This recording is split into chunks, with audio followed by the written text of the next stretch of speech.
Buenos días a todos. Iniciamos este día, lunes 7 de febrero del 2022, la clase de Leyes Procesales de Familia. Antes de todo, de iniciar esta clase, debo dar indicaciones con respecto a al laboratorio que les he dicho que cada semana se tiene que hacer. Decirles, en primer lugar, que la situación que he pasado, pues yo soy catedrático nuevo, ¿verdad? Aparte de eso de ser nuevo, también tengo que manejar la plataforma que ustedes están usando, y aparte de eso, recibo indicaciones de la universidad. En ese sentido, pues la universidad me dijo de que ustedes tienen que necesariamente usar la plataforma, ¿verdad? Porque son, buenos días, José Roberto, gracias. Porque son aspectos en los cuales ustedes tienen que ocuparlo, a que quede un rastro en la plataforma de que ustedes inician, que ustedes están. En ese sentido, pues me dijeron de que todo aspecto de la clase tiene que ser por la plataforma. En ese sentido, tengo que... No, no hay problema, José Roberto. Bueno, en ese sentido tengo que decirles que tienen que necesariamente volver a hacer los grupos, ¿verdad? Pero ahora ¿cómo se llama? En un documento Excel que les he puesto a ustedes, en primer lugar, poner quiénes lo representa el grupo, ¿verdad? ¿Quién es esa persona que va, que esa persona que va a representar el grupo y uno o dos, ¿verdad? Porque va a ser la persona que lo integra y la persona que realmente va a estar ahí, en el evento falte la otra persona, ¿verdad? Supliéndolo. En ese sentido, pues, decirles que ustedes tienen que necesariamente hacerlo, ¿verdad? Eh, pues con el sentido de que, pues, puedan, hacer sus grupos. Yo les había puesto un principio de 6 o 7, ¿verdad? Pero me estaban diciendo de que en el aspecto a la hora de realizar todo, porque son 83 alumnos, tienen que integrarlos todos. Ahora bien, sí deben de, todo lo que va a ser calificado, ¿verdad? Es que contesten ustedes las preguntas, que ustedes me entreguen el trabajo. Bueno, ustedes tienen ya lo que es ¿cómo se llama? El emblema de la universidad, ¿verdad? Todo eso. Y el trabajo lo va a entregar esa persona que va a representar el grupo, ¿verdad? Esa persona que va a estar como líder del grupo, líder y sublíder, como le llaman, ¿verdad? Integrantes del grupo. Quiero ver quién alguien me está escribiendo. Ok. Son dos casos sencillos. Lo que les decía a ustedes, los laboratorios semanales van a ser casos, ¿verdad? Y van a ser con respecto a lo que hemos estado hablando, ¿verdad? También este líder y su líder, decirles también que ustedes me van poniendo ahí quién es la persona, o quién es la persona que realmente trabaja y quién es la persona que no trabaja, ¿verdad? Dentro de eso. Para esa razón es que yo voy a tener que hacer todas esas evaluaciones, ¿verdad? La persona líder, la persona sublíder, la persona que estas personas me van a estar diciendo quiénes son las que trabajan, quiénes no trabajan, ¿verdad?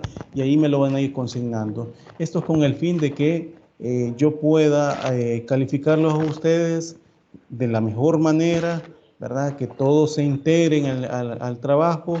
Los grupos es con ese fin, que todos se conozcan, que todos puedan opinar, que puedan dar una opinión, pues si equivocada, pues, pero de alguna manera se va a corregir con los demás, ¿verdad? O en todo caso, si es equivocada por todo el grupo, mi obligación es corregirlo a ustedes, ¿verdad? Etcétera. Ese es el fin, y que ustedes, pues, en los exámenes, en los 5 exámenes que se van a hacer, ¿verdad?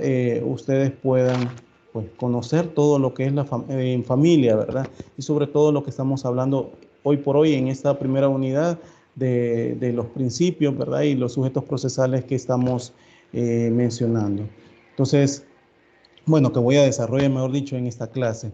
Eh, el trabajo se los he puesto hasta el día domingo, ¿verdad? A las 23:59 para entregarlo. Les he dado ese otro espacio. ¿Por qué razón? Porque no les puedo, eh, ¿cómo se llama? Trasladarle la situación en la cual a mí no se me había dado información así muy acertada lo que se tenía que hacer. Y por esa razón actualicé, si se fijaron, en la aula virtual lo concerniente a todo ¿verdad? Foros de discusión, foros en los cuales ustedes me pueden hacer preguntas, ¿verdad? Porque voy a estar yo bien activo o atento al momento que ustedes me hagan esas preguntas en ese foro, ¿verdad? Para que ustedes puedan hacer de la mejor forma su trabajo, ¿verdad? Si no, tal vez si no es en el momento que les responda, va a ser en el transcurso del día, ¿verdad? Por las actividades que hay veces uno tiene, pero que se las voy a responder y en el momento oportuno para que ustedes realicen su tarea, ¿verdad? Entonces, eso era como eh, unos avisos, ¿verdad? Con respecto a esta tarea que se tenía que hacerle a ustedes, ¿verdad? Reiterarles que la tarea solamente va a ser entregada o subida, como se dice, en la plataforma, pero solo por el líder, o en todo caso, si en el efecto del líder, el sublíder, ¿verdad? Y del grupo.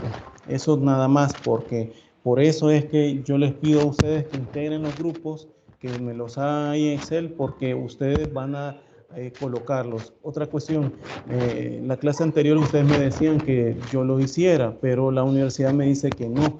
¿Por qué razón? Porque en primer lugar ustedes tienen que estar con lo de la plataforma, estar bien activos en la plataforma, y eso pues los vuelve un tanto necesario que se metan, ¿verdad? Porque como les repito, o sea, la plataforma da ese espacio para que en cada entrada que ustedes dan, ¿verdad? El tiempo, se le visualiza el tiempo, ese espacio de la cual ustedes ocupan para estudiar, para oír videos, porque todo se los pongo ahí para que ustedes todo lo ocupen en esa plataforma, ¿verdad? O sea, todo lo que ustedes estudien todo ese semestre va a ser en la plataforma, ¿verdad? Entonces, eso lo que pues estaba haciendo.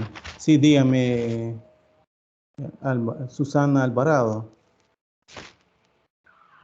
Sí, buenos días, licenciado. Buenos días.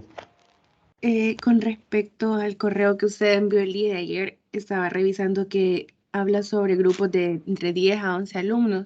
Sí, Sin sí. embargo, nosotros pasamos preguntando con nuestros compañeros y la mayoría ya está integrado en grupos. Entonces, entre 6 y 7, como se había planteado al inicio. Entonces, no sé en ese caso cómo se podría hacer, si los grupos quedarían de la forma que ya estaban o qué. Sí, Susana, como les había dicho en principio, ¿verdad? Yo había hecho esto porque no sabía, no tenía indicaciones, ¿verdad? Hoy por hoy necesito, valga la redundancia, que ustedes vuelvan a hacer los grupos, pero ahora de 10 a 11, ¿verdad? Obviamente son 83 alumnos. Ustedes tienen que verificar eso. El punto es que la universidad lo que quiere es que ustedes estén ingresando a la plataforma, ¿verdad? Y que pues obviamente lo estén haciendo. El punto es que yo también les ponga un líder, bueno, que ustedes designen un líder y un sublíder, es para que ese líder y sublíder esté diciendo del grupo cómo es que está trabajando. Recuerde que no es lo mismo trabajar de manera presencial que virtual. Virtual yo no los conozco, ¿verdad? Y aparte de que no los conozco, no tengo con certeza toda esa situación de que si trabajan o no. Entonces, por eso es que les digo, nuevamente hagan, si ya tienen 7 personas, busquen para las otras restantes que faltan, ¿verdad? Por eso les digo 10 o 11. En efecto, me está escribiendo Carlos Fuentes, Carlos Paz Fuentes. Sí, sí, por eso les decía, Carlos Paz Fuentes, Si ustedes ya tienen 7, al igual que como le estoy diciendo a Susana Alvarado, ¿verdad? Busquen las otras personas que les faltan para hacerlo llegar ya sea a 10 o ya sea a 11 integrantes, ¿verdad? Entonces el punto es que todos trabajen, todos estén haciendo su actividad, ¿verdad? Si en el evento no hace nadie en un trabajo, pues ahí el líder se va a encargar de toda esa situación o su líder. ¿Esto por qué? Porque van a ser ustedes los que se van a estar relacionando información y todo, no yo, ¿verdad? Yo al final tengo que hacer el trabajo final de ustedes, tengo que calificarlo y es a partir de esa situación. Por eso me decía la universidad que ustedes tenían que hacerlo de esa forma. Dígame, Miranda, Marvin Miranda. Sí, buenos días. Buenos Con días. respecto al tema, el gran problema, bueno, que todos quizás vamos a presentar es que la mayoría de grupos ya está conformado y entonces ninguno quiere pasarse a otro grupo. Entonces, quizás esa es el gran problema que tenemos, porque quizás los grupos ya están conformados y son por afinidad. Entonces, digamos, como algunos no nos conocemos, el gran problema es ese. Por eso en mi grupo quizás no podríamos conformar otro, porque medio ayer pregunté a una persona que conformaba un pequeño grupo, me dijo que no, me dijo porque eran más de 7. Entonces al final seríamos 14, ya no seríamos ni 11, que es el límite. Entonces, creo yo que poquito a poquito los grupos se empezarían ¿no? Y entonces creo que los grupos no quieren así. Ya les pregunté a los otros grupos y no, me dijeron que no se iban a mover. Entonces creo que es un pequeño problema que quizás la mayoría vamos a presentar y al final la actividad creo que se nos va a complicar un poco. Vaya, mire, Marvin Miranda, como se los dije, son 83 alumnos. 83 alumnos pueden hacer perfectamente. No creo que no pueda pasar del hecho de que usted me diga que no se puede hacer. ¿Cómo no? Son 83 alumnos, por eso les dije, de 10 a 11. Ahora bien, esas son indicaciones que me ha dado la universidad, ¿verdad? Y se lo estoy trasladando a ustedes. Ahora bien, ustedes tienen que empezar a trabajar en equipo. La idea es trabajar en equipo, la idea es que ustedes usen la plataforma y que todos hagan un resultado final, que aprendamos, ¿verdad? Y esa va a ser la situación. Yo en realidad no sabía desde un principio cuánto iban a ser al final, porque se han ido integrando más alumnos que no sabía, y la universidad por eso me dijo, o sea, tiene que estar haciendo los integrantes de esa forma, porque todos los alumnos tienen que participar, ¿verdad? Entonces, ustedes tienen que ver de qué manera integrar esas otras personas. Son 83. No puede ser que me diga que no se puede, porque sí se puede, Marvin, ¿verdad? Bueno, Elsa Mengíbar, perdone, solo que sigue Elsa Mengíbar, que me ha levantado la mano, ya le doy le doy la palabra, como dice. Elsa Buenos días, Mengíbar, compañero. buenos días. Sí, buenos días, licenciado. Buenos días, Sí, compañero. El sábado nosotros hicimos grupos en otra asignatura y aquí en la plataforma uno que se hacía mencionar líder, él decía quiénes querían ir con su grupo y los grupos anteriores los anularon. Entonces yo no mandé a un compañero que no tenía grupo, pero no me han mandado la confirmación. Entonces sería bueno que hiciéramos los grupos aquí en la plataforma.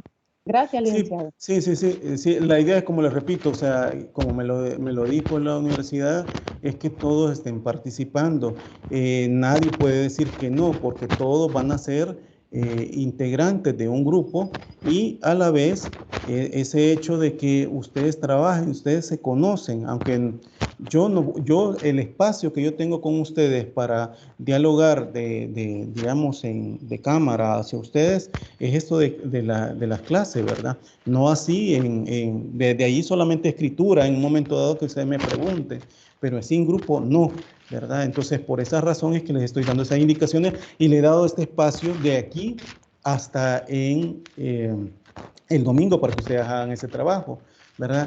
Recuérdense, y se lo reitero, esto de hacer los grupos, ¿verdad? Es con el fin de que ustedes trabajen, que ustedes, bueno, van a hacerlo en todo el ciclo, ¿verdad? Y que ustedes a la vez, den resultados, ¿verdad? ¿En resultados en qué sentido? Haciendo los trabajos y ustedes aprendiendo. Ese es el fin de este semestre, ¿verdad? Entonces, eso es lo único que les puedo decir. Alison Barrera me dice. Bueno, ahí están diciendo las personas que Kevin y Alison, de las personas que están necesitando, ¿verdad? Para conformar grupo. La otra, quiero ver que otra persona me había levantado la mano. Bueno, ¿quién? Sí, dígame.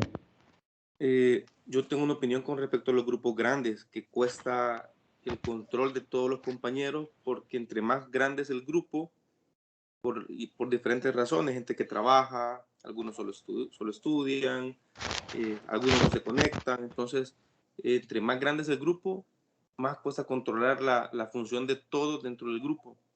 Entonces sobrecargamos de trabajo al líder o al sublíder, porque siempre es así, hay que andar siguiendo o preguntando, entonces yo creo que entre más grande el grupo, damos más oportunidad de que hay gente que hay que llevarla chineando, ¿verdad?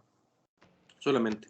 Ok, mire, Selvin Díaz, debo de decirle que para eso es el fin de el líder y sublíder, y no es por cargarlo, simple y sencillamente esa persona a la hora de entregar el trabajo, es que todos tienen que trabajar en grupo, todos tienen que aprender a trabajar en grupo. Si no trabaja una persona, simple y sencillamente ustedes le van a poner no trabajo, y yo me voy a encargar de ponerle la nota respectiva para eso, ¿verdad? Ustedes no se compliquen la vida, ustedes lo que tienen que hacer es aprender a dar el resultado final del trabajo y ya yo voy a poner la nota. Si el líder viene y me dice, esta persona trabajó, simple y sencillamente yo me voy a encargar de no ponerle nota, porque ya me están diciendo eso. Pero como vuelvo y repito, yo no estoy como en el salón de clase que los estoy viendo a ustedes quién trabaja, quién no. No se puede de manera virtual. Entonces, por eso necesariamente tengo que tener esa ayuda del líder del grupo. Y es así como me lo ha dicho la universidad, ¿verdad? Se los estoy trasladando para que ustedes puedan hacer esa situación de hacer los grupos, ¿verdad? Y les estoy dando este espacio que es una semana. De hecho, desde el domingo que se los mandé el correo, ¿verdad? Hasta el otro domingo que ustedes den ese resultado, ¿verdad? Entonces, les pido en favor que me hagan esos grupos, ¿verdad? En ese término que les estoy diciendo, ¿verdad? Y si en un momento dado uno de los integrantes, uno o varios no trabajan, pues hagan el trabajo las únicas personas que han hecho ese trabajo, esa labor, ¿verdad? Y tener el resultado, ¿verdad? Y yo voy a encargarme de hacer eso, nada más, es lo único que puedo hacer. Y aparte de eso, estén bien activos en la plataforma, ¿verdad? Porque lo de la plataforma es lo que quiere la universidad que ustedes estén haciendo, ¿verdad? Entonces, ¿quién más me estaba levantando la mano? Carlos Pafuentes. Tenía la misma opinión del compañero Selvin, pero si usted dice que tenemos que hacer grupos de 11, pues voy a buscar los otros 3 integrantes que me faltan, 10, o de 10. 10 o 11, 10 o ¿verdad? 11, no sé cuántos son, Sí, ni modo. Voy a buscar los que faltan para... ¿Sí? Perdón, no le Vale, escuché. sí. ¿Perdón? Gracias. No le escuché, Carlos Paz. No, que voy a hacer lo que usted dice, que quiere grupos de 10 o de 11, voy a buscar los integrantes que me faltan y le voy a mandar el listado. Ok. Muchas gracias, muy amable. Y como les repito, yo solo estoy trasladando lo que la universidad, porque yo como catedrático nuevo que soy de esta universidad, ¿verdad? Recibo indicaciones. Una pregunta. Esas son las cuestiones que estoy pasando. Sí, dígame. La licenciada Karen Guerra es la encargada de la cátedra de Derecho Privado. No sé, la verdad no le podría decir. Carlos, muy buenos días. Me permiten intervenir. Ahí le hice enviar un correo acerca del trabajo de los 2 casos que estamos trabajando. Ok, gracias. Gracias, doctor Flores. Bueno, si no hay ninguna otra pregunta que hacer, inicio la hora de la clase, ¿verdad? De los sujetos procesales. Los escucho si no hay otra pregunta más. Si no, pues iniciamos la clase con esto.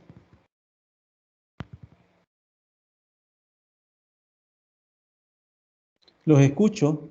¿No hay más preguntas con respecto a lo que les he estado diciendo?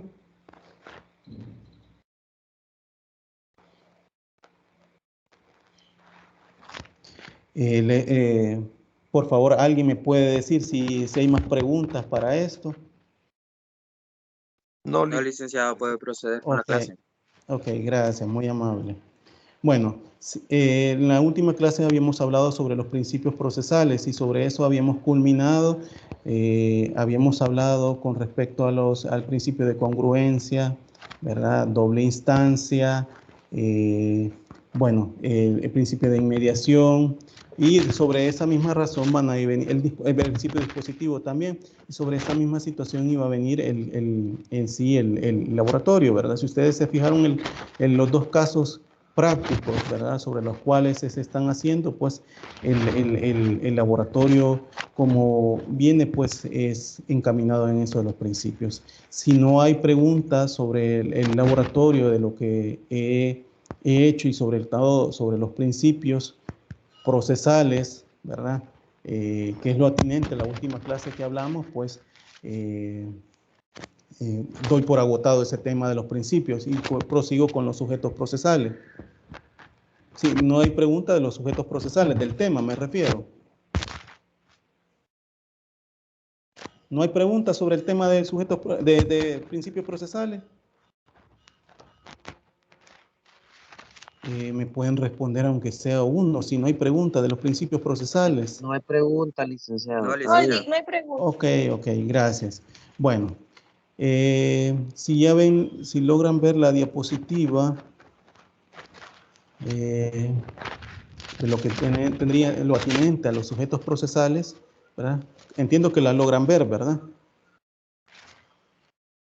Sí, se mira. Licenciado. Sí, Okay. se mira. Sí, se ve. Ok. Iniciamos con el estudio de los sujetos procesales, entendidos estos como todos aquellos, ¿verdad? Sujetos que intervienen en el proceso y que configuran la relación jurídico-procesal y que determinan el objeto del proceso o el tema de la decisión del mismo. Hablamos aquí, ¿verdad?, de la figura del juez, ¿verdad?, el cual, según los principios que hemos visto antes, tiene un papel muchísimo más activo para poder determinar, ¿verdad?, en la resolución de la problemática ante él planteada, pues, y por la oralidad y la inmediación, digamos, está obligado a abandonar el clásico papel pasivo que se ha desempeñado, debiendo involucrarse el lleno en la búsqueda de la verdad real como director del proceso. Aquí se debe analizar, ¿verdad?, el papel que las partes y los terceros deben desarrollar en el proceso, determinándose pues en ese sentido cuáles son los derechos y deberes. Y finalmente debemos de analizar, ¿va?, el papel del procurador de familia adscrito al tribunal. Este papel del procurador adscrito al tribunal como un representante del señor o señora procurador, procuradora general de la República, el cual, ¿verdad?, según la ley, tiene igualmente un papel activo y determinante, ya que prácticamente es un fiscalizador, digamos, ¿verdad?, del proceso, que puede intervenir en cualquier fase y hacer uso de los derechos que la ley le confiere. Al finalizar, pues, el estudio de esta unidad, pues, de alguna manera debemos de tomar en cuenta que pues, se va a lograr a partir de esa situación, ¿verdad?, o se va a tener esa capacidad, pues, de saber distinguir quiénes son los sujetos procesales de la relación jurídico-procesal, ¿verdad? Establecer, obviamente, y de alguna manera expresar, ¿verdad?, con sus propias palabras la diferencia fundamental entre las partes en sentido material y partes en sentido formal que se pueden haber. Y obviamente determinar, ¿verdad?, cuál es la función que debe desarrollar el juez como director del proceso. Esto a partir de que se llegue a ese fin, que es comprender y explicar la importancia del papel activo que la ley le confiere al procurador de familia adscrito al juzgado, ¿verdad?, el juzgado de familia o al tribunal, ¿verdad?, porque también las cámaras los tienen, y establecer, pues, y enumerar y explicar de alguna manera cuáles son los derechos y deberes de las partes y terceros en el proceso, ¿verdad?, que se pueden determinar para eso. Ahora bien, como les pongo aquí en la diapositiva, ¿verdad? Sujetos procesales son aquellos que el proceso jurisdiccional tiene una aptitud para realizar actos procesales y cualquiera que sea la posición que ocupen en ¿verdad? La doctrina diferencia entre quienes tienen la calidad de parte, terceros e intervinientes. El concepto de sujeto procesal es omnicomprensivo de todos ellos, ¿verdad? Desde esa perspectiva. Y así lo podemos ver, pues la doctrina mayoritaria pueden determinarse, ¿verdad? ¿Qué es lo que se puede entender por esta situación como sujeto, ¿verdad? Cuando habla parte, se menciona que es quien pide en nombre propio o de otra de la actuación de la voluntad de la ley frente a otro en el proceso, ¿verdad? Como se los escribo aquí en la diapositiva, por lo que adquiere la calidad de actor, y en este caso pretende o pretendiente, ¿verdad? O interesado, ¿verdad? O de opositor resistente, ¿verdad? Y sin embargo, igualmente el tercero es definido, ¿verdad? Por la doctrina como aquel que como posterioridad, ¿verdad? Al establecimiento de la relación jurídico-procesal llega al proceso entre otros, ¿verdad?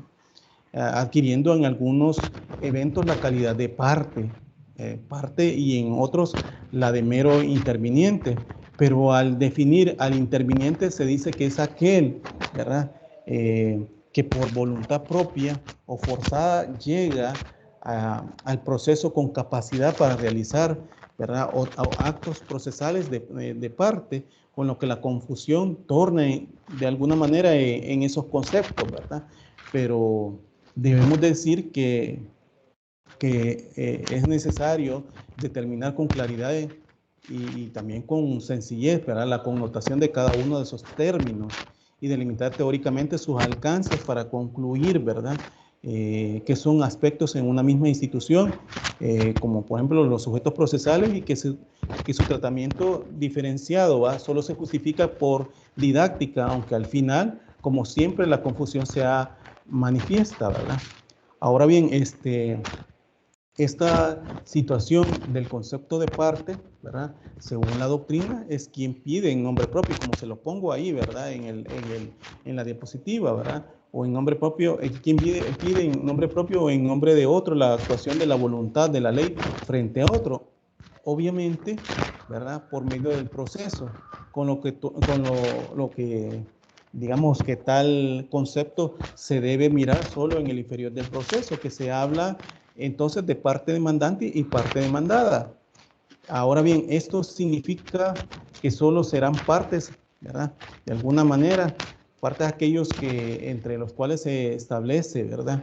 O se constituye la relación jurídico-procesal de alguna manera compleja a partir de la notificación, ¿verdad? De la primera providencia integradora del contradictorio. Cuando hablo primera providencia, obviamente desde el momento que se ordena la admisión de la demanda y obviamente ordena el emplazamiento, porque vamos a ir viendo también con aspectos de procesos contenciosos, ¿verdad? Pero eso es a partir de la providencia integradora del contradictorio, como les digo, ¿verdad? Es decir, prima el carácter formal o procesal y sin importar, ¿verdad?, que el actor sea o no titular del derecho material. Esto, pues, derecho material debatido, ni que el opositor, ¿verdad? Esto en el sentido que vamos a ir viendo con los terceros, que de alguna manera pueden haber terceros coadyuvantes y terceros excluyentes, ¿verdad? Por eso lo digo, sin importar que el actor sea o no titular del derecho material debatido, ni que el opositor, ¿verdad? Igualmente, sea o no titular por pasiva de dicho derecho o relación, ¿verdad? Sobre todo vamos a ir viendo en casos que, bueno, en materia de familia se pueden ver como las uniones no matrimoniales, ¿verdad? Que pueden haber una pluralidad de parte demandante y parte demandada, ¿verdad?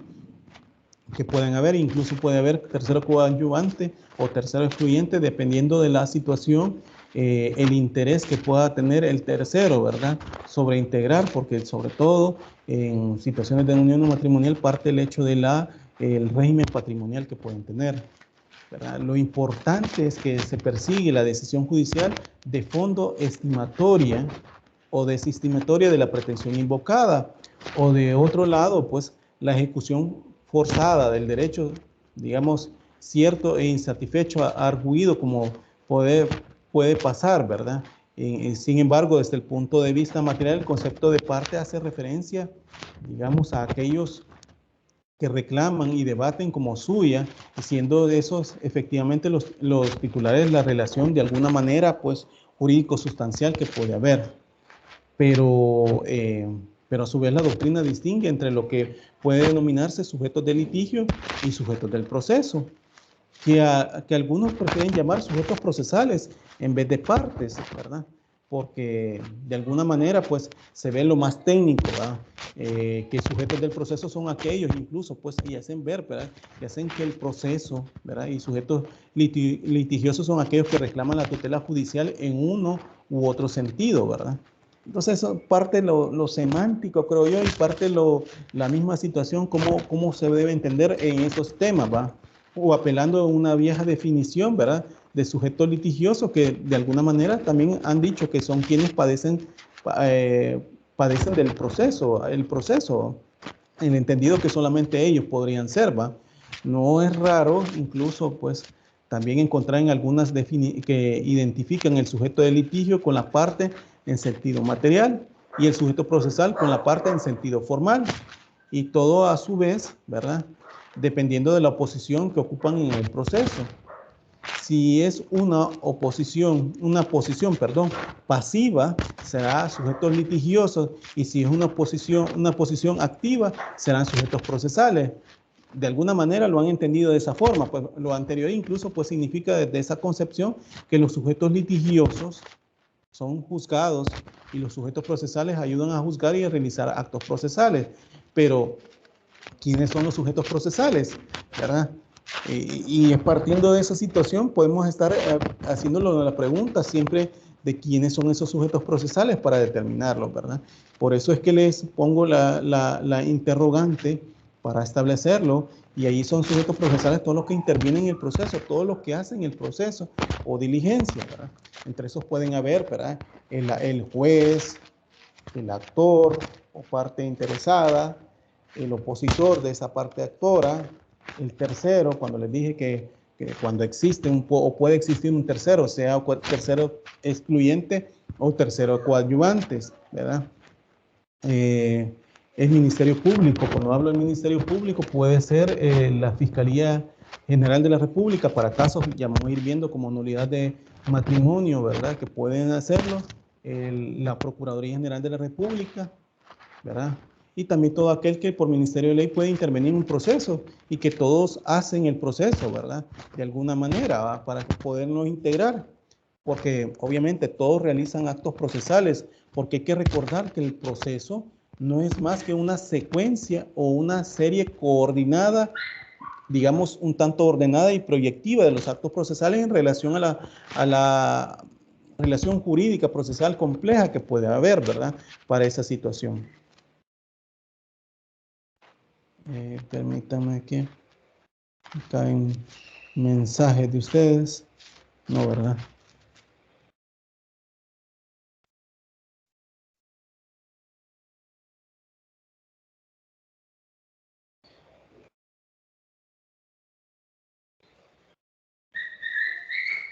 No entiendo, ese es su mensaje a César Cueva, ¿a qué se refiere con lo que está pidiendo? ¿Verdad? Seamos un tanto respetuosos todos, ¿verdad? En esta clase, si vamos a hacer trabajos, vamos a hacer, seamos respetuosos. Creo que eso es lo que debemos de empezar con lo de las clases, ¿verdad? No nos equivoquemos sobre situaciones en la cual podría ser un tanto de chiste, ¿verdad? Sí lo podríamos hacer en un momento dado, pero tratemos la manera de respetarnos todos, ¿verdad? Porque de eso depende el buen trato, ¿verdad? Entonces, los demás compañeros se pueden sentir hasta un tanto ofendidos en su mensaje, César. Bueno, entonces... Disculpe. Bueno, entonces, en ese sentido, les puedo decir, ¿verdad? Con esa situación de los sujetos procesales, esos sujetos procesales, de alguna manera, por una relación dinámica y dialécticas, podemos decir, son a su vez los sujetos de litigio o sujetos litigiosos, pues con presidencia del juez, de alguna manera, que es el juez que lleva esa dirección, que es el que se encarga de tomar la decisión judicial reclamada.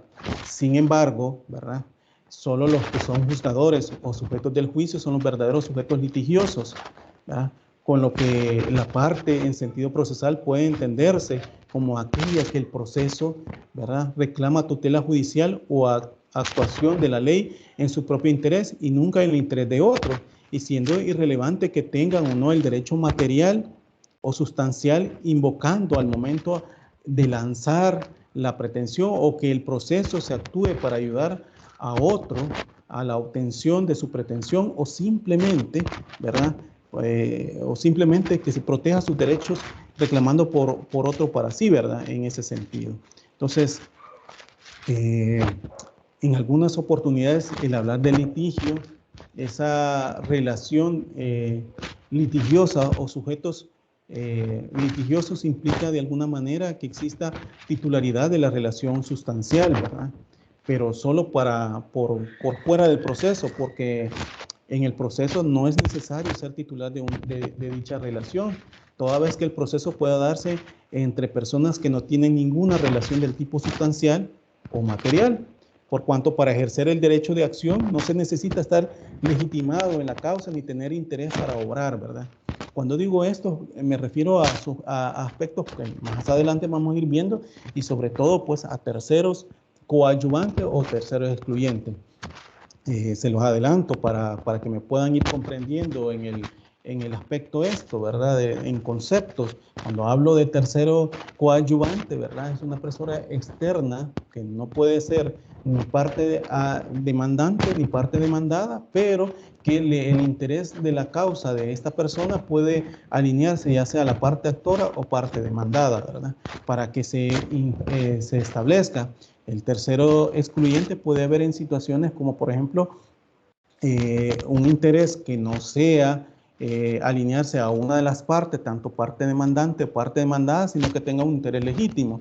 Puedo ponerles el ejemplo para el caso de la protección de la vivienda familiar. Si ustedes se fijan, esto se los estoy poniendo, se los estoy adelantando para que ustedes puedan comprender, pero vamos a ir hablándolo más adelante, ¿verdad? Pero el punto es que cuando se habla de tercero excluyente, puede ser el ejemplo del caso de la protección de la vivienda familiar, que generalmente una persona o un grupo familiar que protege ese inmueble, ¿verdad?, generalmente lo está pagando, ¿verdad? Y hay una hipoteca a favor de una institución financiera, ¿verdad? Esa institución financiera, ¿verdad?, el único interés que tiene es que le paguen el crédito, ¿verdad? ¿Y cuál ha sido la garantía para pagar el crédito? El inmueble.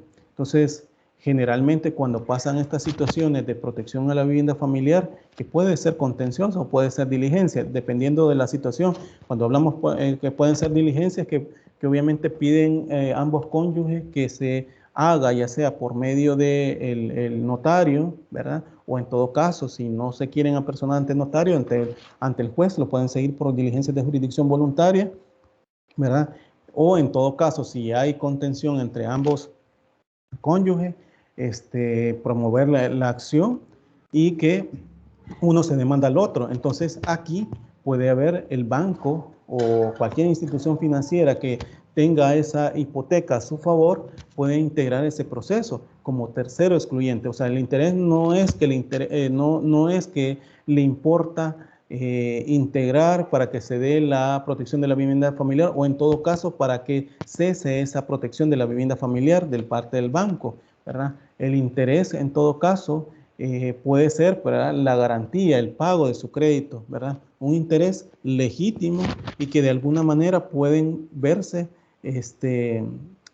como interesados, como parte, ¿verdad? Entonces, no pueden haber. Diferente sería como la unión no matrimonial, que con el tercero coadyuvante, ¿verdad? Al hijo le interesa que se, obviamente, que se establezca esa convivencia de sus padres, porque el hijo que no ha sido reconocido puede ser, y tal cual lo establece el artículo 124 del Código de Familia, puede tomarse la presunción de paternidad de este hijo en el evento sea establecida la convivencia de sus padres, ¿verdad? Y como ven, ahí puede haber un interés un tercero que no es ni los convivientes, cualquiera de los convivientes, sino que el hijo, pero que el hijo quiere que de alguna manera se establezca esa convivencia. ¿Por qué? Porque así su padre, aunque no lo reconozca, ¿verdad?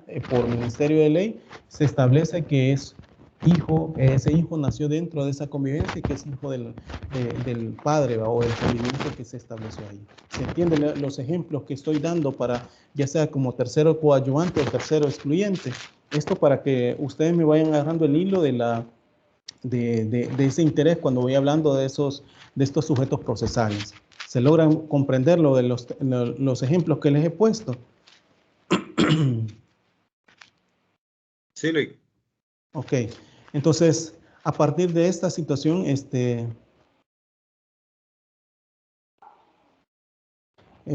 bueno, Carlos Paz, estoy viendo que está poniendo ahí para integrar. Ustedes vean con él para integrar su grupo, ¿verdad? Esto lo está poniendo en el grupo para integrarse, ¿verdad? Bueno, entonces, a partir de esto de la clasificación de las partes procesales, como les voy explicando, ¿verdad? La clasificación de partes pueden haber, ¿verdad? Un sinfín, y doctrinariamente lo ha establecido de esta forma: las partes directas o partes indirectas, ¿verdad? Cuando nos referimos a partes directas, son aquellas entre las cuales de alguna manera se traba o se constituye la relación jurídico-procesal compleja, ¿verdad? Aquellas entre las que, de acuerdo con la normatividad, ¿verdad?, procesal, habrá de transcurrir esa serie o secuencia de actos coordinados y proyectados hacia la decisión final o sentencia que pueden haber, ¿verdad?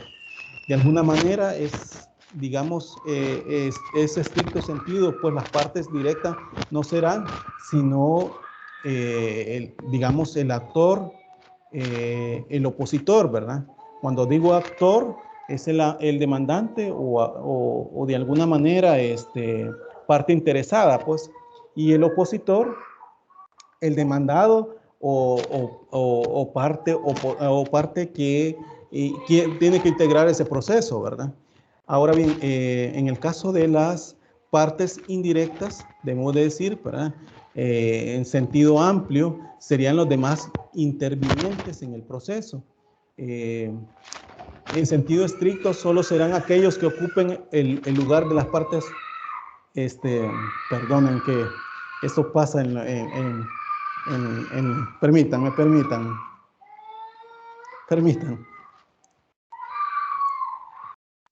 No hay problema, Lick.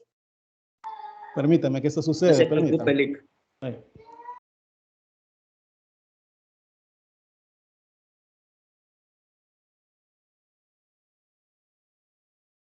Lo bueno que no fue el perico.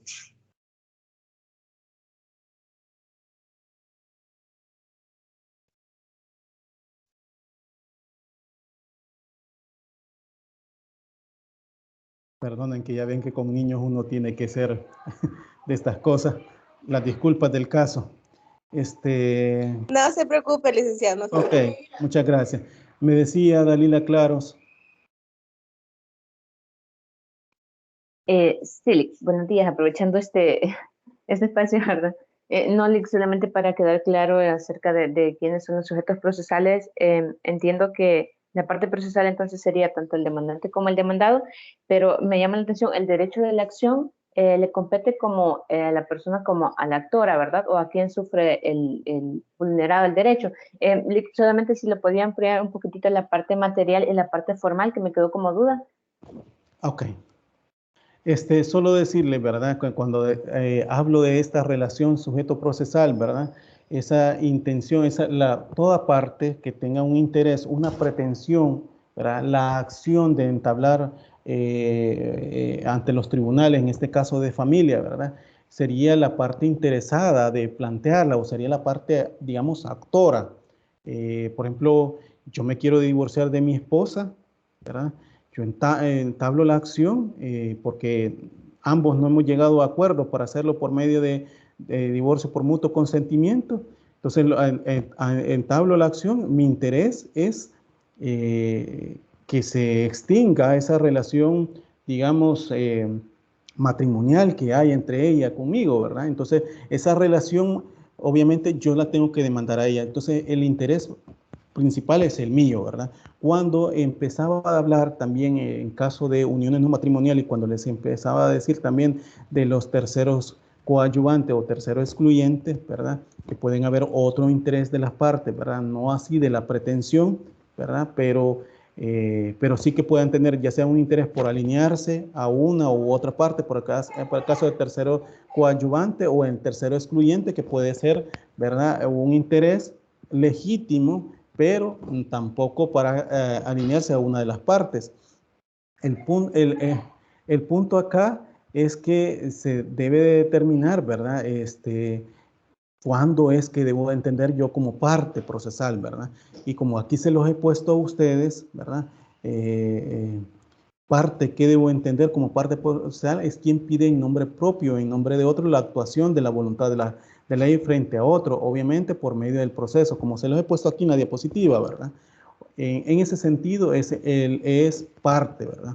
Ahora bien, cuando hablo de parte material, parte procesal parte material o parte técnica, cuando hablo parte material es obviamente cualquiera de las partes que integran, cualquiera que tenga interés. Cuando hablo de partes técnicas son los abogados que pueden entender que representan a esta parte demandada, ¿sí? Entonces, para hablar sobre eso, pues es que uno entiende partes técnicas y partes materiales, ¿verdad? En penal, no sé si ustedes han visto, y que incluso allá lo establecen en esa materia, ¿verdad? Hasta incluso a la hora de ofertar prueba, ¿verdad? A la hora de hacer su declaración en audiencia, ¿verdad? Les ponen las partes materiales y las partes técnicas, ¿verdad? Entonces, en ese sentido es que yo estaba hablando sobre las partes técnicas o materiales. No sé si logra comprender. Hoy claros. Sí, muchísimas gracias. Ok. ¿No hay más preguntas con respecto a lo que estamos hablando? ¿Los escucho? Buenos días, Lick. Yo en la parte de eso, de las partes directas e indirectas, mencionó que en las indirectas, bueno, mencionarlo iba cuando tuvo ahí la intervención. Tal vez me podía dejar más claro eso. Sí. Cuando estaba hablando parte directa, pues obviamente les estaba diciendo ahí, ¿verdad? En el sentido de que quien tiene la intención, ¿verdad? Para iniciar, ya sea la relación jurídica procesal, ¿verdad? Que iniciar. En el caso que él ponía el ejemplo del divorcio, obviamente va a ser o va a determinar para entablar esa demanda, ¿verdad? Por medio de la pretensión, ¿cuál es? La del divorcio. Y obviamente a mi cónyuge, se constituye esa relación jurídico-procesal de alguna manera compleja. ¿Por qué? Porque va a ser demandante y demandado esos cónyuges, ¿verdad? Entonces, cuando hablaba de esa situación, y obviamente entre la normatividad procesal habrá, como les decía, va a transcurrir esa serie o secuencia de actos coordinados y proyectados hacia la decisión final o sentencia. Para el caso de el proceso de familia, obviamente, desde que inicia la demanda, cuando el ejemplo que les he puesto del divorcio, se inicia la demanda, el cónyuge la demanda a su cónyuge, para uno de los cónyuges demanda al otro cónyuge, el otro cónyuge se espera que una vez que haya admitida su demanda por esos actos procesales, actos coordinados y proyectados hacia la decisión final, ¿verdad? Se requiere que se admita la demanda, se requiere que obviamente que esa demanda reúna los requisitos del artículo 42 de la Ley Procesal de Familia, que la parte demandada conteste la demanda y a la vez que conteste la demanda, obviamente presente prueba, ¿verdad? Se haga un examen previo, posteriormente se haga un examen previo, se señala audiencia preliminar. Dentro de la audiencia preliminar hay una serie de etapas que hay que desarrollarse. Esa etapa que hay que desarrollarse de la audiencia, que luego la vamos a ver, ¿verdad? Se determina o se establecen o se fijan los hechos que los cuales van a ser decididos finalmente, ¿verdad? Con esa decisión final o sentencia en la audiencia de sentencia, ¿verdad? Entonces, esos actos coordinados. Entonces, vamos viendo las partes directas e indirectas, ¿verdad? Cuando hablo de las directas, obviamente las personas que ya sabemos quién podrían ser, digamos, en estricto sentido, las partes, ¿verdad? Directas que no serán sino, de alguna manera, ¿verdad? El actor y el opositor, como se los decía, ¿verdad? Ese actor y opositor, el actor obviamente va a ser el demandante o el interesado y el opositor o el demandado, ¿verdad? Que también en violencia intrafamiliar, cuando veamos esa etapa de violencia intrafamiliar, vamos a ver que también podría ser el denunciado, ¿verdad? Ahora bien, las partes indirectas, aunque en este momento me quedé, ¿verdad? En ese sentido amplio serían los demás intervinientes del proceso. Digamos, en el sentido estricto solo serán aquellos que ocupen el lugar, ¿verdad? De la parte directa por un acto, ¿verdad? Voluntario de la parte o por autorización legal. Cuando digo autorización legal, es acto entre vivos o interés del otro, ¿verdad? O por hecho procesal, que esto podría ser la muerte de las partes, ¿verdad? Vamos a ir viendo también en su momento la sucesión procesal que establece el artículo 18 de la Ley Procesal de Familia, ¿verdad? Esa sucesión procesal que dentro del término, en ese trámite del proceso, ¿verdad? Muere una de las partes, ¿verdad? Y que si se pudiese seguir o no el caso. No es como pudiese pasar como en penal, ¿verdad? Que la acción penal, el acto delictivo, lo realiza la parte que lo cometió, ¿verdad? No así se traslada para sus demás personas herederas, ¿verdad? Entonces, en ese caso, pues podemos ver que la sucesión procesal, por eso digo, o por un hecho procesal, muerte de la parte, como el acto de la sucesión y de la sustitución procesal que pueden haber. Ahora bien, en síntesis, todo aquel que por ministerio de ley o por voluntad que quiera, ¿verdad? Deba o tenga que intervenir en un proceso, entre otros, que per se, ¿verdad? O por sí mismo, tienen la calidad de parte directa, es parte indirecta, ¿verdad? En ese sentido, ¿verdad? Lo que puedan tener o puedan establecerse, ¿verdad? O sea, los intervinientes que pueden haber. En el caso de la unión no matrimonial, cuando entablamos la demanda de unión no matrimonial, se entiende que va a ser, ¿verdad? Ambos convivientes, pero el punto es cuando la ruptura se da, ¿verdad? La ruptura, ustedes ya saben que se da por, bueno, entiendo yo que con la clase de Derecho Procesal, de Derecho de Familia lo vieron, ¿verdad? Cuando es ruptura de una convivencia se da, ya sea por muerte de uno de los convivientes o en todo caso separación. Pero cuando hablamos esa por muerte, obviamente nos vamos a lo que establece el artículo 988 del Código Civil. Cuando habla eso, habla de todas las personas que pueden integrar de la sucesión. Entonces, ahí pueden haber un sinfín de personas y por eso digo que pueden haber partes indirectas que de alguna manera pueden establecer madre, padre del conviviente, ¿verdad? Hijos del conviviente, de alguna manera, que pueden tener interés para esa causa, ¿verdad? En la mayoría de los casos, las partes acuden directamente al proceso, por sí o por medio de apoderado, y permanecen pues durante todo el transcurso del proceso. Cuando ello no es posible, pues estamos frente a la figura de la sucesión procesal, como les decía, que es la regulada en el artículo 18 de la Ley Procesal de Familia. Pero la sucesión procesal ocurre en los eventos de desaparición o extinción de la persona que venía ocupando la posición de parte. Extinción de la persona jurídica, ¿verdad? De alguna manera que pueden pasar, ¿verdad? Cuando se adquiere solo el derecho de cosa en litigio, ¿verdad? En esto último, ¿verdad? Estamos en presencia de incluso, ¿verdad? De la denominada subrogación, ¿verdad? Para algunas partes que pueden determinarse, ¿verdad?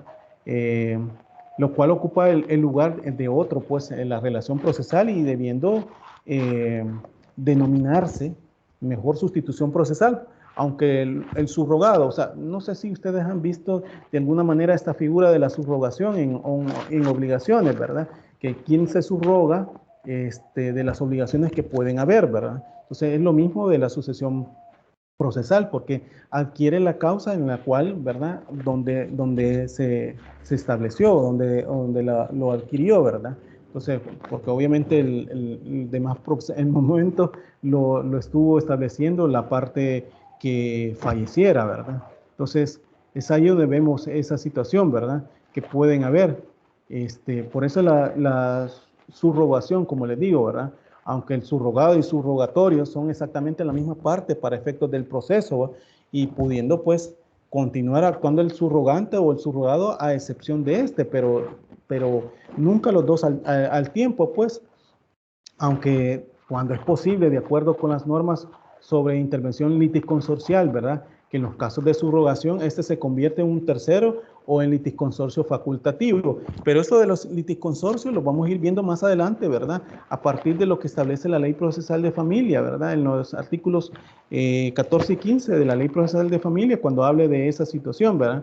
Lo ideal es que quien se subrogue es en el derecho, pues le acude al proceso desplazando al subrogatorio, o al subrogante, perdón, en donde el caso estamos hablando frente al fenómeno de la sucesión procesal, como les decía, ¿verdad? Pero eso así lo establece la Ley Procesal de Familia, ¿verdad? En el artículo 18, pero para determinarlo, ¿verdad? En esa situación, ¿verdad? Eso para entenderlo como parte indirecta que puede tener, ¿verdad?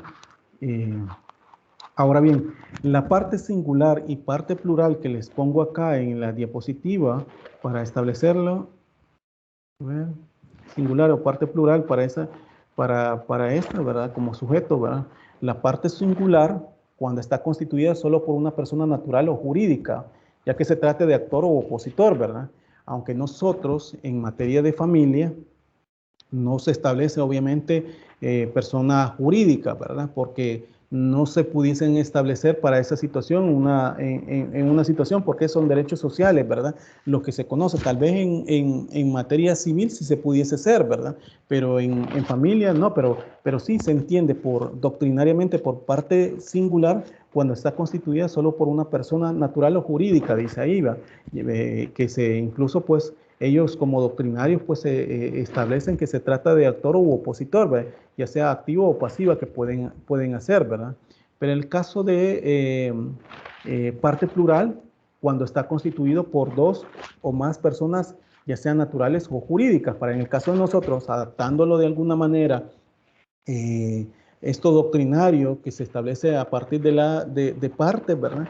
Es obviamente, ¿verdad? En la pluralidad, como les digo, en el caso típico de situaciones que pueden haber más personas que pueden entablar la relación procesal que pueden haber, ¿va?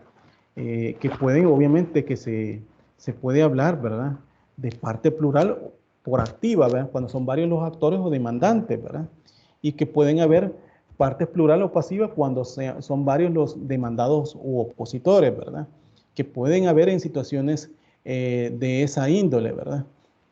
En el caso típico en materia de familia, ya le había puesto en la unión no matrimonial, pero también pueden pasar en alimentos, ¿verdad? Pueden haber, imaginémonos, 5 criaturas que estén pidiéndole a su padre o a su madre alimentos, ¿verdad? Obviamente, ya sea para uno o para otro, porque pueden hacer esas 5 criaturas que le estén pidiendo a sus padres, a ambos padres. Entonces, ven en el caso de la parte demandante o actora, son estas 5 criaturas, ¿verdad? Representadas ya sea por el Procurador General de la República o quien tengan en todo caso, porque ya vamos a ir viendo que en el caso de la suspensión o pérdida de la autoridad parental, aunque haya pasado esa situación y que no representan a los hijos, ¿verdad? Sus padres, pero en esos casos se les nombra tutor o en todo caso el Procurador General, señor o señora Procurador, Procuradora General de la República, representa a esos niños. Esto lo establece el artículo 223 y 224 del Código de Familia, ¿verdad? Pero partiendo de esa situación que pueden haber en ese alimento, ¿verdad? Y supongamos de los hijos, ¿verdad? Esa pluralidad de hijos, 5 hijos frente a sus padres, a sus 2 progenitores, ¿verdad? Ustedes ven la relación, ¿verdad? Hay una pluralidad de hijos en la parte actora y en la parte demandada son 2, no solo son una, ¿verdad? Son ambos padres que pueden estarle pidiendo, ¿verdad? Alimentos Y también recordemos que en el evento que puede pasar, porque así lo dice el 247 y 248 del Código de Familia, que no existan sus progenitores, pueden perfectamente pedirse alimentos entre hermanos, ¿verdad? Entonces, y que pueden a veces sugerir bastantes hermanos en esta relación del demandado, ¿va? Demandante y demandados entre hermanos, ¿verdad? Pedirse alimentos, ¿sí? Para que me logran entender, pues, en esa pluralidad. Cuando hablo, pues, pluralidad de parte o parte plural, pues, por coordinación, ¿verdad?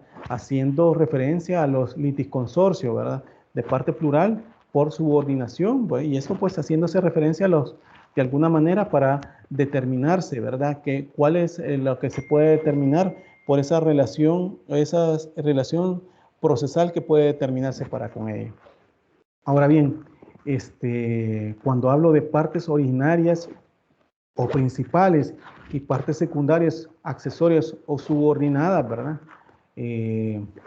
Como se los pongo aquí en la diapositiva, parte originaria o principal no son sino demandante y demandado, ¿verdad?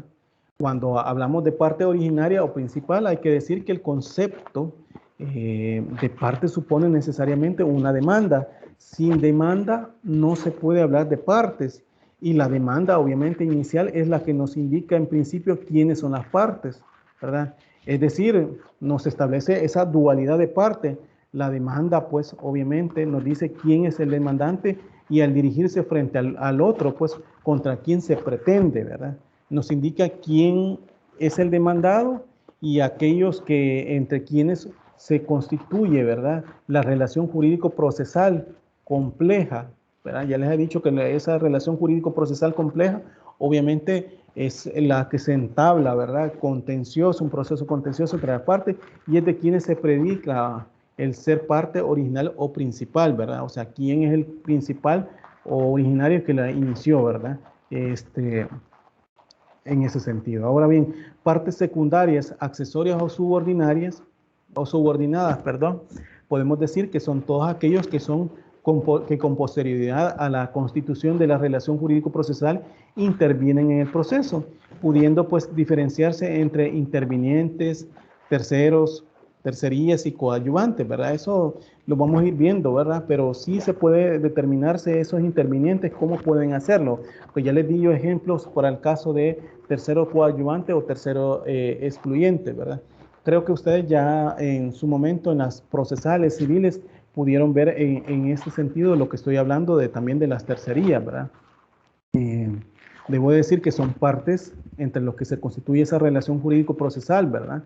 Y son intervinientes quienes llegan con posterioridad a la constitución de esa relación jurídico-procesal, ¿verdad? Debemos entender que son terceros quienes llegan al proceso, entre otros, ¿verdad? Y son tercerías quienes desplazan a la parte o las partes, ¿verdad?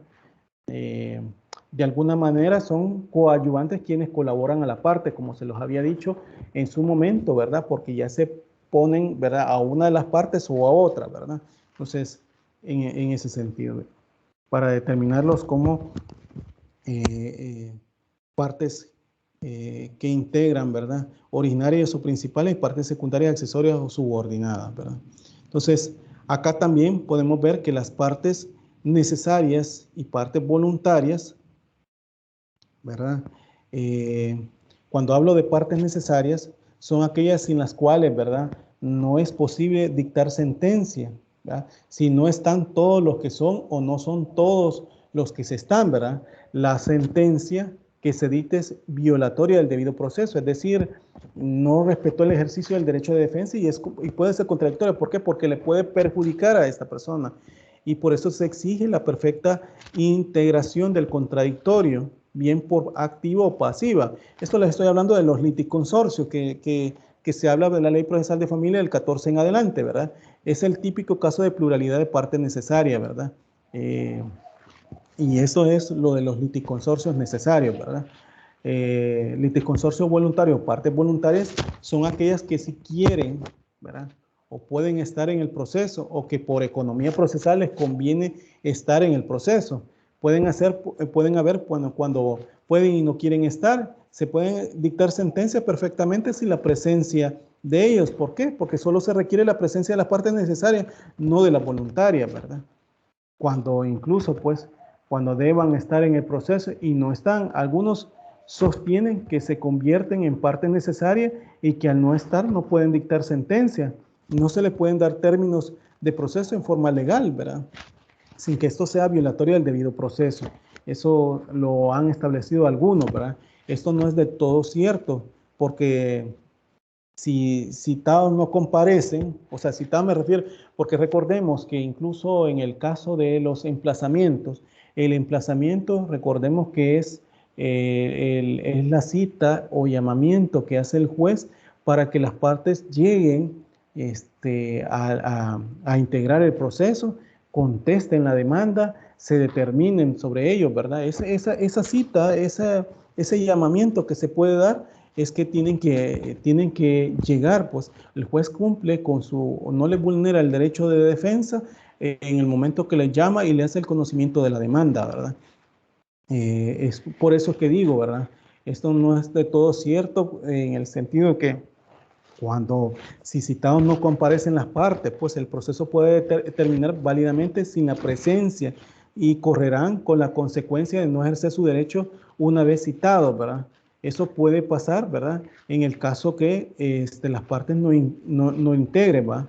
Si el tercero de alguna manera no comparece después de haber sido citado, el proceso sigue adelante y en caso perderá la garantía de hipotecaria, como el caso que les puse a ustedes de la protección de la vivienda familiar, ¿verdad? Que obviamente, aunque no puede haber una situación de garantía hipotecaria, que le puede, porque recordemos que aquí ya vamos por situaciones contractuales, civiles o mercantiles que pueden haber, pero el proceso sí perdería de alguna manera el escuchar para el caso pues típico que les puse yo a ustedes de la financiera o institución financiera que puedan generar, ¿verdad? O que puedan tener interés por alguna situación que el juez diga no, el gravamen, porque el gravamen de protección de la vivienda familiar continúa, ¿verdad? Entonces en ese sentido pues de alguna manera que puede, pues el banco pues obviamente inicia la acción en contra de la persona que tiene esa relación contractual, ¿verdad? Ya sea civil o mercantil, indistintamente como lo tenga, institución financiera o incluso con persona natural, ¿verdad? Que haya hecho crédito, ¿verdad? Y entonces ahí pueden haber, obviamente el juez tiene que integrar, ¿va? Ese litisconsorcio para esa situación, pues para determinar, ¿va? Pero si las partes no quieren llegar, el proceso sigue, ¿verdad? Cuando hablamos de partes necesarias y partes voluntarias, se está haciendo referencia al litisconsorcio, ¿verdad? Vuelvo y repito, ¿verdad? Y obviamente también a terceros y a las tercerías, ¿verdad? La doctrina, pues obviamente diferencia entre partes litisconsorcio o litisconsortes, ¿verdad? Terceros y tercerías, ¿verdad? Porque de allí se toma esa situación. Entonces, aquí podemos preguntarnos qué debemos de entender por partes, ¿verdad? Y entonces aquí en las diapositivas, como se las había puesto yo a ustedes, qué debemos de entender por partes, ¿verdad? Por parte, qué debemos de entender por ello, ¿verdad? Pero la situación que quién es parte es aquel que pide nombre propio y interés propio frente al otro, o por quien se pide, por lo tanto, quien pide es el actor y frente a quien pide es el opositor, ¿verdad? Eso es en la relación jurídico-procesal así, ¿verdad? Que puede haber, ¿verdad? Parte demandante y parte demandada, quién demanda a quién y quién interpone la demanda y quién es dentro de esa demanda, quién es el demandado, ¿verdad? Entonces ese sería parte. ¿Quiénes son los litisconsortes? Son aquellos que concurren mancomunadamente al proceso. Digo mancomunadamente porque pueden ser una pluralidad, ¿verdad? Y que se habla de litisconsorcio por activa y por pasiva, ¿verdad? Entonces, ahí podemos ver esa situación que se puede determinar.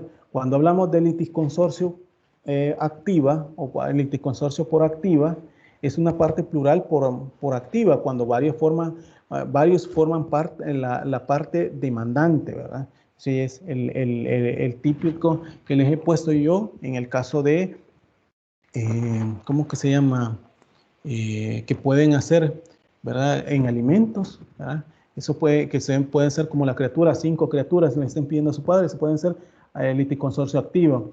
Para cuando hablamos también en este caso de tercero coadyuvante, que coadyuva la parte actora. Les puse el ejemplo de la unión matrimonial, ¿verdad? Cuando el hijo no ha sido reconocido dentro de esa convivencia y que obviamente tiene el primer interés, ¿verdad? El mismo interés que su madre, de que se establezca la convivencia, ¿verdad? Porque a su madre le interesa eso, ¿por qué? Para ejercer su derecho de salud, de herencia, pero a su hijo también, aparte del interés familiar de integrar esa familia, ¿verdad? Por el reconocimiento que no hubo en él, también puede ser el interés patrimonial, porque obviamente tiene interés en la herencia también, entonces puede pasar esa situación. Entonces ahí pueden haber una litisconsorcio por activa, ¿va? Litisconsorcio por pasiva es una parte plural por pasiva, cuando varias personas, ya sean naturales o jurídicas, forman parte de la parte demandada, ¿verdad? Aunque aquí la doctrina lo toma por naturales o jurídicas, pero ya aquí nosotros en familia tenemos de entender, ¿verdad?, situaciones, ¿verdad?, que pueden haber. En el caso, pues, el típico que les he puesto también de las instituciones financieras, que ahí en ese caso sí puede haber una institución jurídica que pueden tener interés en la causa, sobre todo en esta de protección a la vivienda familiar, y que pueden establecerse en ese sentido, ¿verdad? Ahora bien, ¿quiénes serían los terceros? Son aquellos que con posterioridad a la relación jurídico-procesal constituida, entre otros, llegan al proceso, ¿verdad? Esos podemos entender como terceros, ¿verdad? Entonces cuando hablamos de ese tercero, ¿verdad? Debemos de tomarlo en ese sentido. Ahora bien, ¿quiénes son las tercerías? Aquellas que llegan al proceso para excluir a las partes o una de las partes. Se habla de tercería simple, ¿verdad? Si se excluye solo a una parte y tercera, ¿verdad? Y tercería, pues que se excluyan las dos partes al mismo tiempo, ¿verdad? Entonces, en ese sentido podemos ver de las tercerías, ¿verdad? Para poder excluirla o no, ¿verdad? Ahora bien, terceros y tercerías son conceptos distintos. Es posible que las tercerías quede incluida dentro del concepto de terceros, pero no todos los terceros son los que se denominan tercerías, ¿verdad? Por la forma que lleguen a, digamos, a integrar, ¿verdad? Por la sucesión, como les decía en su momento, ¿verdad? Porque eso puede pasar, ¿va? Todo tercería puede pasar a un tercero también, ¿verdad? Pero esa situación se determina en cada caso que se entabla, ¿verdad?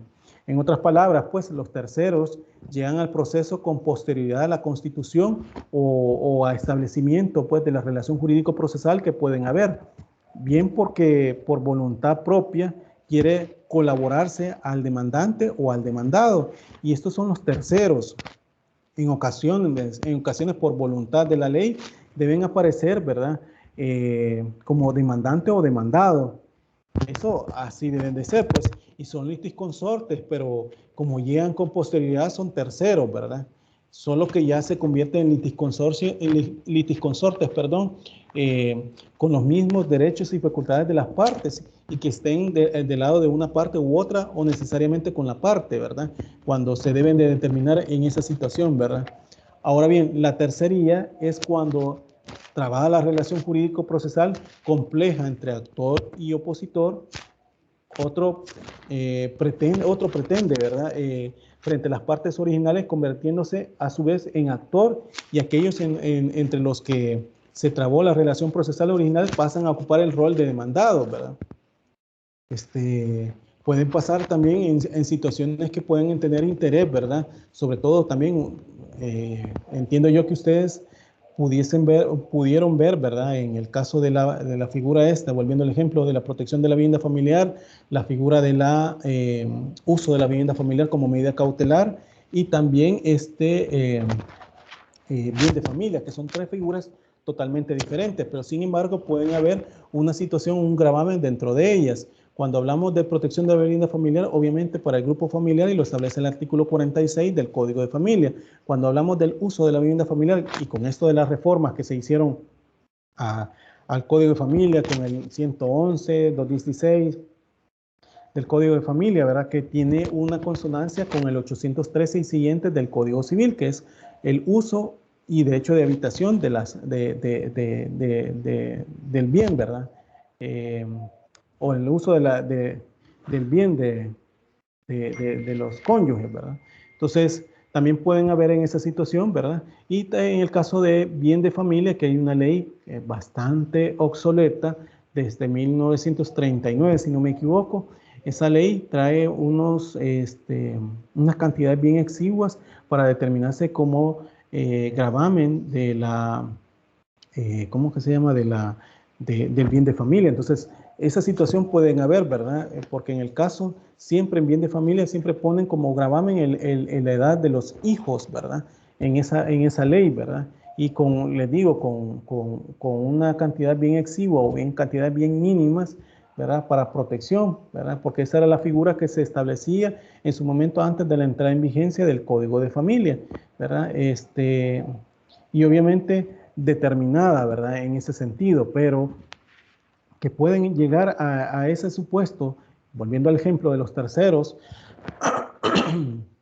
que pueden haber situaciones que pueden determinarse, pues, que pueden, ya sea, incluirse como litisconsorcios o litisconsortes, ya sea como tercero, ya sea coadyuvante o excluyente, pero indistintamente esa situación llegaría, ¿verdad?, para determinarse, ¿verdad? Pero un caso así, bien determinado, ¿verdad? Parte de los solicitados por los interesados, ¿verdad? Por eso puedo decir que el tercero llega al proceso para ayudarle, para colaborarle a una de las partes incluso, ¿verdad? Para beneficiarse del proceso y entre otros, pues nunca para excluir a una de las partes, ¿verdad? Porque no lo llega en eso en el tercero.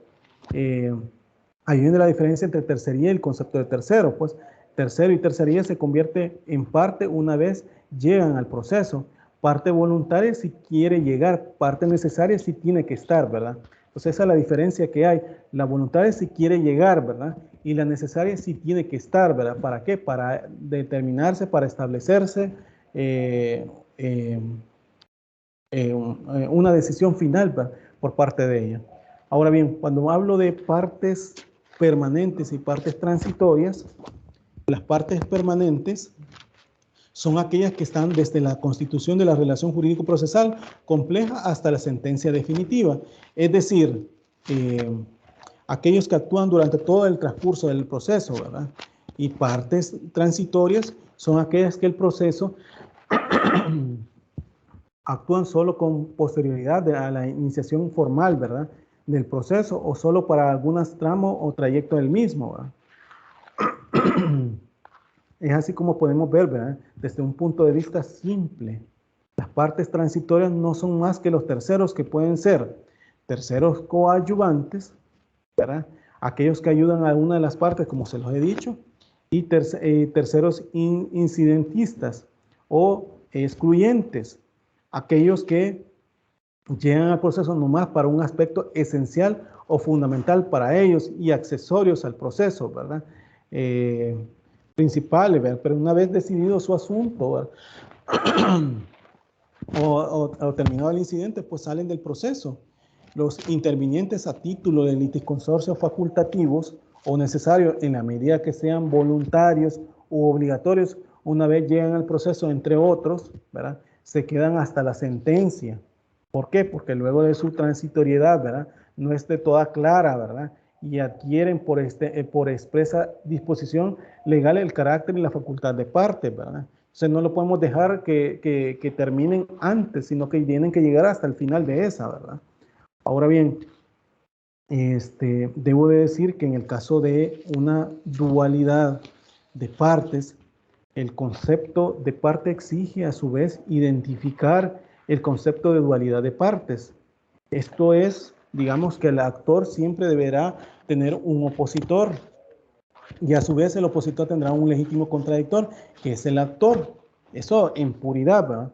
Y esa pues es una, digamos, una relación de doble acción, pues, contra, de alguna manera, cuando digo esa relación doble de acción, contradicción, pues, o contradicción, es decir, que todo proceso implica la existencia de dos partes y en el proceso solo existirán dos partes. En un proceso nunca habrá más de dos partes, el actor por un lado y el opositor por el otro, pero el que pretende por un lado y el que resiste por el otro. Eso es así, ¿verdad? Por eso hay de la dualidad de partes que pueden haber, ¿verdad? Lo anterior no se opone al concepto de pluralidad de partes. O sea, cuando hablaba de pluralidad de parte demandante o parte demandada, o la que llaman parte plural, pues no pluralidad de partes porque solo existe dualidad de partes, el que pretende y el que resiste, pero puede haber pluralidad de partes, ¿verdad? Es decir, una parte puede ser plural bien por activa o por pasiva, en coordinación o por subordinación, aunque en este último caso, ¿verdad? No es tanto, quiero decirlo, ortodoxo para establecerlo, porque eso ya lo hemos hablado del caso de la sucesión, ¿verdad? Que se pueden establecer, ¿verdad? Del artículo 18 de la Ley Procesal de Familia, ¿verdad?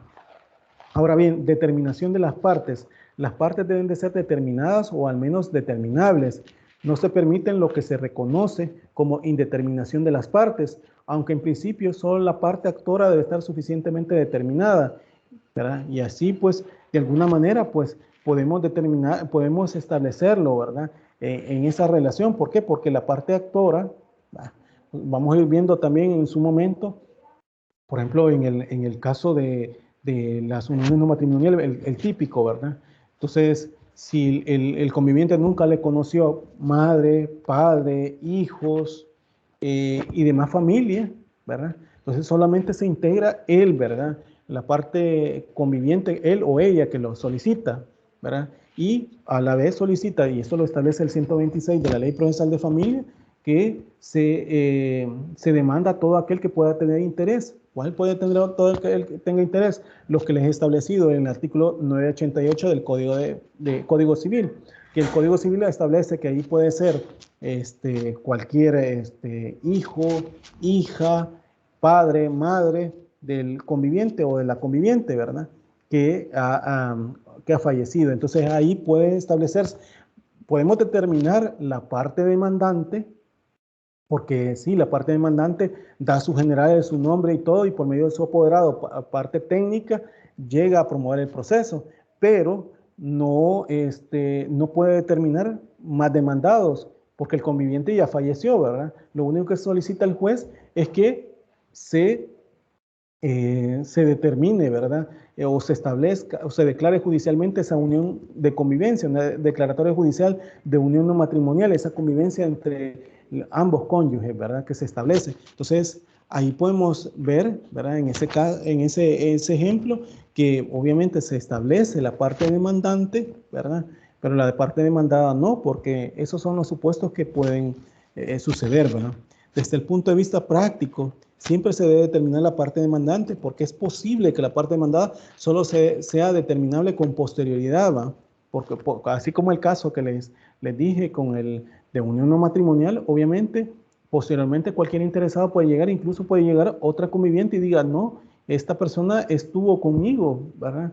En esa convivencia, entonces ya no pudiese haber esa situación, ¿verdad? De que entre los sujetos está en una convivencia que no se estableció, ¿verdad? Sino que estuvo una misma persona con varias, ¿verdad? Entonces ahí ya no pudiese establecerse, ¿verdad?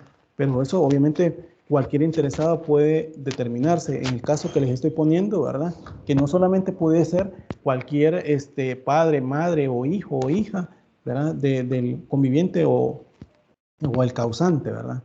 Sin embargo, no es del todo cierto que la parte demandante sea determinable con posterioridad, sino que la parte demandada, siendo determinada desde el principio, solo se hará comparecer previo al cumplimiento de algunos requisitos que desde un principio deba precisar, ¿verdad? La parte demandante, ¿verdad? Eso puede ser, como les dije, también en el caso también del paradero ignorado, como se le dice en la Ley Procesal de Familia, ¿verdad? Que se desconoce el paradero del demandado y que no es determinación de parte, pues, o sea, en materia de familia vamos a ver que hay momentos en los cuales la parte actora puede decir sus generales de la parte demandada, pero, por ejemplo, el divorcio, ¿verdad? Pero no se le puede exigir que determine o puntualice el domicilio actual y su residencia de esa parte para que pueda ¿cómo que se llama? Pueda hacerse el emplazamiento, ¿sí? Me explico. Entonces, ahí parte ese supuesto, o sea, que no todo, para el caso, el ejemplo que se desconoce el paradero del demandado, no es indeterminación de parte, ¿verdad? Sino simplemente un aspecto que debe aclararse para lograr una adecuada integración del contradictorio, ¿va? No obstante, algunos sostienen que la parte demandante debe estar determinada claramente. En el caso pues de la demandada no, ¿verdad? Se establece también de esa forma, ¿va? Por cuando algunos precisos eventos es posible demandar al indeterminado, como el caso también de la unión no matrimonial que les he puesto, ¿verdad? Las partes deben estar siempre determinadas, como el demandante es aquel que presenta la demanda y pone en movimiento el aparato jurisdiccional estatal, ¿verdad? Siempre estará debidamente identificado y siempre se encuentra determinado.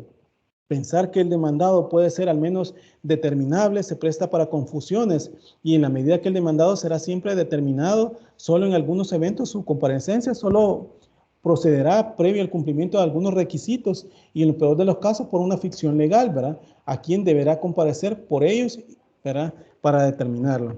Yo recuerdo un caso típico, ¿verdad? De usurpación de nombre, ¿verdad? En el caso de usurpación de nombre, que incluso se dieron para época de la guerra, donde una persona usurpó el nombre o sea, le estoy hablando en épocas de guerra, antes incluso de la entrada en vigencia del DUI, ¿verdad?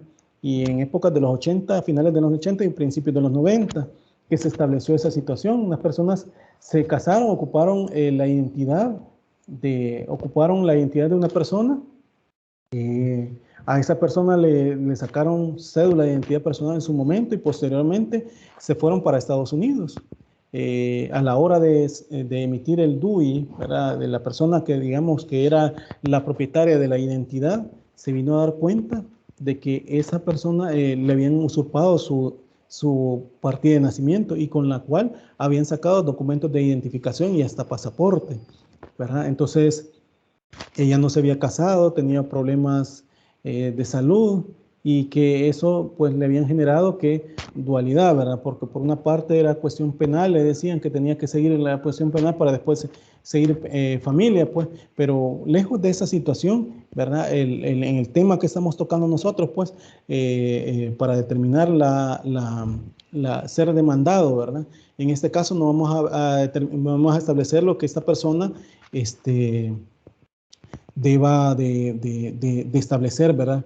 Con exactitud a sus demandados, ¿verdad? Sobre todo que le han usurpado su identidad, pues, ¿verdad? Entonces, y eso se puede entablar, ¿verdad? Perfectamente en materia de familia, ¿sí? Se logran tener los ejemplos. Hay preguntas hasta acá de lo que hemos hablado. Si no, pues desarrollo más la próxima clase, el día viernes, sobre este tema de sujetos procesales. Me interesa que también vayan,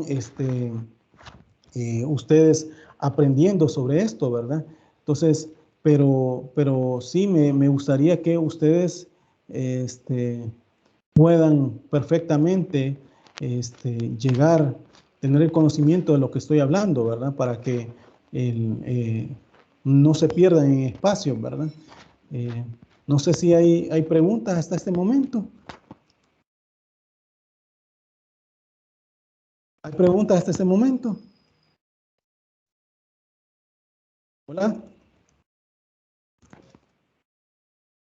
Pueden decir si hay preguntas hasta este momento de los que están integrando. Por mi parte no, Lick, por mi parte no. Ok. Bueno, yo sé que es tedioso también lo de las clases, pero pónganle atención, ¿verdad? La idea es que ustedes también estén participando, ustedes estén preguntando, ¿verdad? Para eso, ¿verdad? Bueno, si no hay preguntas, pues nos quedamos acá. Estaré pendiente de todas las, en cualquier cosa en la plataforma, ¿verdad? Preguntas de parte de ustedes, ¿verdad? Sobre todo de la tarea, ¿verdad? Cuídense entonces, nos vemos el día viernes.